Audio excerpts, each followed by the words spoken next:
જો છોકરાઓ આવી ગયા છે. મોક્ષાબેન જુઓ જાણે જંગ જીતીને આવ્યા હોય ને એવું ચાલે છે. હા મોક્ષું થાકી ગયો બેટા? ટાયર્ડ થઈ ગયો? અને ડેડી બી સ્કૂલે જઈને આવ્યા છે. જો તું એમને લેવા ગઈ હતી?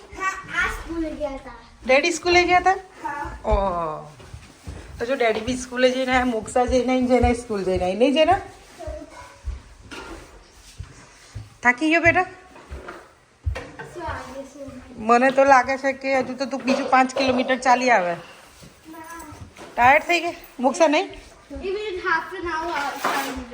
શું ગુજરાતીમાં બોલ ને બેટા. नाजी क्या नाजी? इसका काम है सारे सूज डालने का. तेरा क्या काम है तो फिर? कसु भी नहीं, कुछ भी नहीं. क्यों? काम होता है होमवर्क करता ना काम होता है. એવું કહે છે. होमवर्क करता ना काम होता है. होमवर्क करने का काम होता है. राइट? देख शी नोज, उसको पता चल गया कि सारा लंच बॉक्स सब कुछ निकाल के रखने का. तुम नो first put the everything there. Lunch box Aarush आई गयो છે જો.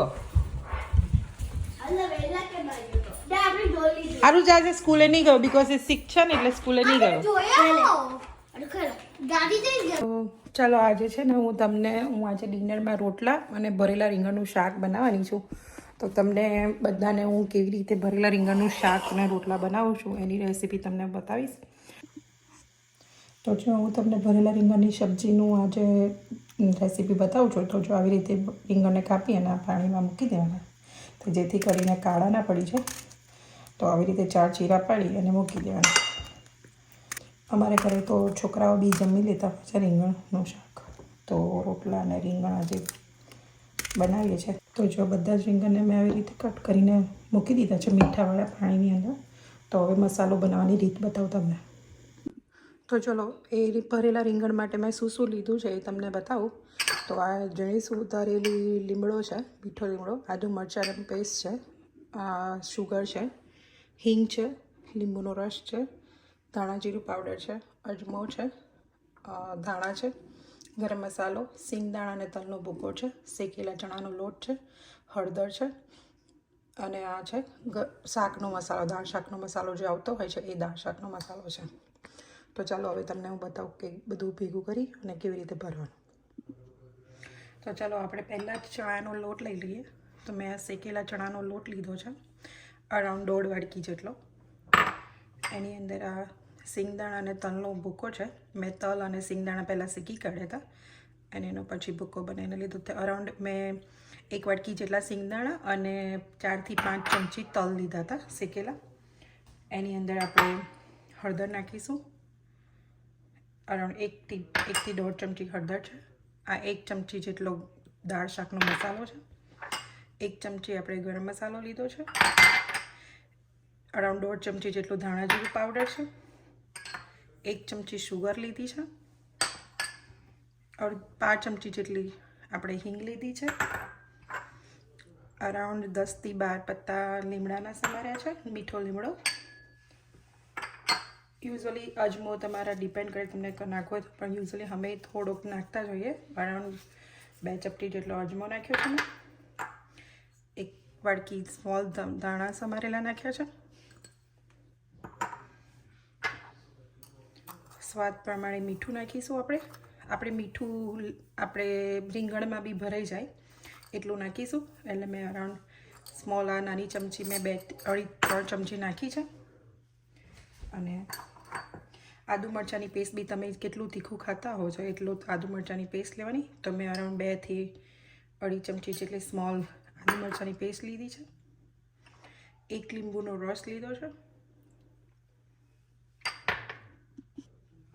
અને અરાઉન્ડ 1 થી 1.5 ચમચી જેટલું આપણે તેલ નાખીશું કે જેથી મસાલો રીંગણની ઉપર ચોંટી રહે અંદર.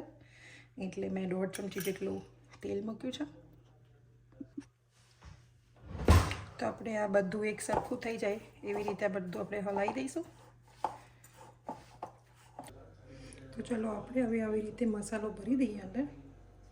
બધા હું પહેલાં બધા મસાલો ભરીને રેડી રાખું. પછી આપણે આજે મારે થોડું મોડું થઈ ગયું છે તો હું યુઝવલી શું કરું કે આને આપણે ઢોકળા અને આપણે મૂકતા હોઈએ છીએ એ સ્ટીમરમાં બી તમે મૂકી શકો. અને જો તમને કારણ કે એવું ઢોકળાના કુકરમાં પહેલાં સ્ટીમ કરી લેવાના અરાઉન્ડ 10 થી 15 મિનિટ સુધી. પછી એને આપણે થોડા કઢાઈમાં તેલ મૂકી થોડુંક જ તેલ મૂકીને વઘારી શકાય. બધા 2-3 ઓપ્શન છે. સીધું કઢાઈમાં બી તમે વઘારી શકો અને મોડું થતું હોય ત્યારે તમે એક ફ્લેટ કુકર હોય એમાં બી હું યુઝવલી જે કુકર હોય એમાં મૂકી શકાય. પણ ફ્લેટ હોય તો પેલા બધા જ રીંગણ સરખા એક સીધા મૂકી દેવાય. તો આજે હું એવું જ કરીશ. ફટાફટ મારે મોડું થઈ છે તો હું તમને કુકરમાં કેવી રીતે મૂકીને બનાવવાનું એ તમને હું બતાવું કે હું કેવી રીતે મૂકતી હોઉં છું. બધા પોતાની રીતે અલગ અલગ રીતે બનાવતા હોય પણ હું યુઝવલી એવી રીતે બનાવું છું. તમે લોકો કમેન્ટ કરીને મને કહેજો કે તમે લોકો કેવી રીતે બનાવતા હો છો. આમાં તમે રીંગણની જોડે બટેકું બી ભરી શકો. જે લોકો કોઈ અનિયન ખાતું હોય તો અનિયન બી ભરી શકે. પણ ભીંડા બી આ જ મસાલાથી ભરી શકાય કે જે લોકો ભરેલા ભીંડાનું શાક કહેતા હોય છે. તો આનાથી આ મસાલો જો તમે બનાવીને જો અહીંયા મતલબ મોડું થતું હોય કોઈ દિવસ સમટાઈમ મોડું થાય તો તમે આવું બનાવેલો હોય અને ફ્રીઝમાં મૂકી રાખ્યો હોય તો આ ઘણા દિવસ સુધી બગડતો નથી. અને તમે એને નીચે ફ્રીઝરમાં બી મૂકી શકો છો. જ્યારે બી કરશો ને તો બી એ બરફ નહીં બની જાય એટલે ફ્રીઝ નહીં થઈ જાય. આવી જ રીતે છૂટો છૂટો રહેતો હોય છે. તો મેં કીધું ચાલો તમે લોકોને બી હવે આપણે જોડાયા જ છે તો તમને હું રોજ દરરોજમાં શું જમવાનું બનાવું છું એ બી તમને બતાવતી રહું તો તમે લોકોને બી આઈડિયા આવે કે ચલો આપણે જેમ કે આ જો મસાલો થોડો વધ્યો છે એ હું શું કરીશ ઉપર બી થોડોક ભભરાઈશ. તો જો હવે આ કુકર ગરમ થઈ ગયું છે તો આપણે એમાં મેં 3 થી 4 ચમચી જેટલું તેલ લીધું છે. આ તેલ થઈ ગયું છે એટલે એની અંદર મેં અરાઉન્ડ 1.5 ચમચી જેટલું કાશ્મીરી લાલ મરચું લીધું છે. તો કારણ કે મેં અંદર મસાલામાં એડ નહોતું લીધેલું તો મેં અહીંયા લઈ લીધું છે. અને થોડું હું એની અંદર પાણી એડ કરી દઈશ જેથી મરચું બળી ના જાય. અરાઉન્ડ 1/2 કપ જેટલું મેં પાણી લીધું છે. અને હવે આપણે જે રીંગણ ભર્યા હતા એને ખાલી આવી રીતે બસ મૂકી દઈશું.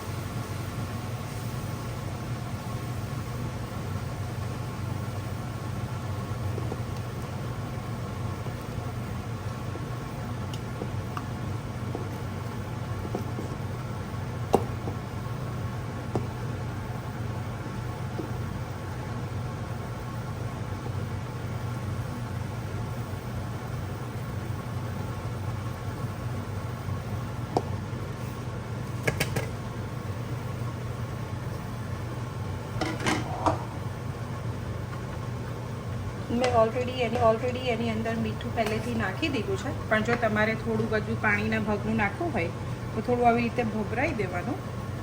અને આપણે હવે થોડો મસાલો બી જે આપણો વધ્યો હતો એ મસાલો બી એની અંદર આપણે એડ કરી દઈશું.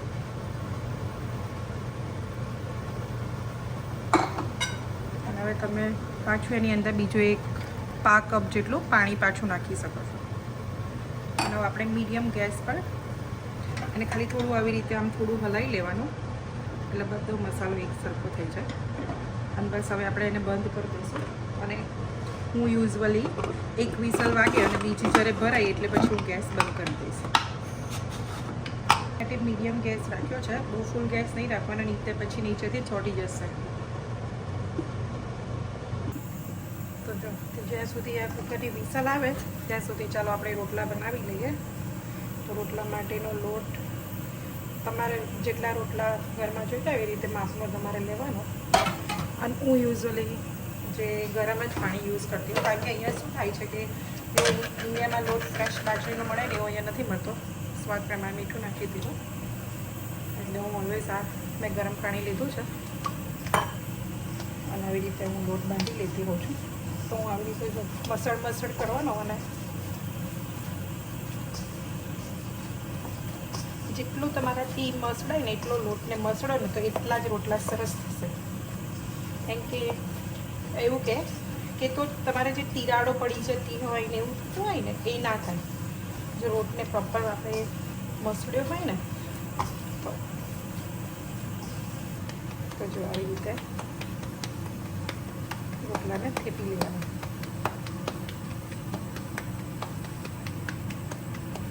મને બી પહેલાં નહોતું આવડતું, પણ મારી મમ્મીએ મને શીખવાડ્યું હતું કે તું રોજ બનાવીશ ને તો તને આવડી જશે. અને પછી હવે હું રોજે રોજ પ્રેક્ટિસ કર્યા કરતી હોઉં. તો ચાલો આપણે તો જો આ તાવી ગરમ થઈ ગઈ છે.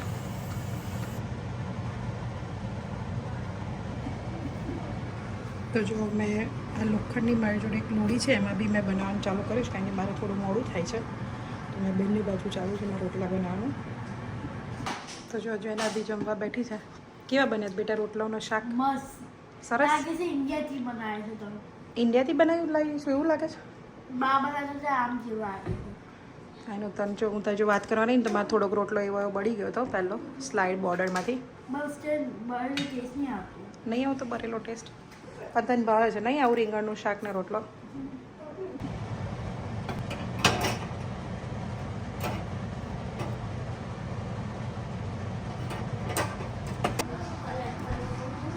તો જો તમને બતાવું, આ આપણે આવી લોખંડની તાવી હોય એમાં બી સરસ રોટલા થતા હોય છે અહીંયા. પહેલાં આ લોડિયા કરતાં બી વધારે સારા આમાં થતા હોય, પણ એવું કે લોડાનો થોડો મીઠો લાગે પહેલાંનો, પણ આમાં થોડું આમાં સરસ વધારે બને, પણ બંનેમાં બનાવાય. સમટાઈમ્સ તમારે રૂપરંગ નહીં જોવાનો, એનો ટેસ્ટ જોવાનો. જો આમાં આવો સરસ થાય અને આમાં એનાથી થોડું પેલું કેવું દાજણ ના પડે ને એવું બધું ઓછું પડે, બળી ના જાય ને એવું, પણ મીઠો પેલો વધારે લાગે. આમાં બી બનાવાય. આ મારી લોખંડની મેં વોલમાર્ટમાંથી લીધી હતી. તો આવું રોટલો કે એવું કશું બનાવવું હોય તો હું આમાં બનાવતી હોઉં છું યુઝવલી.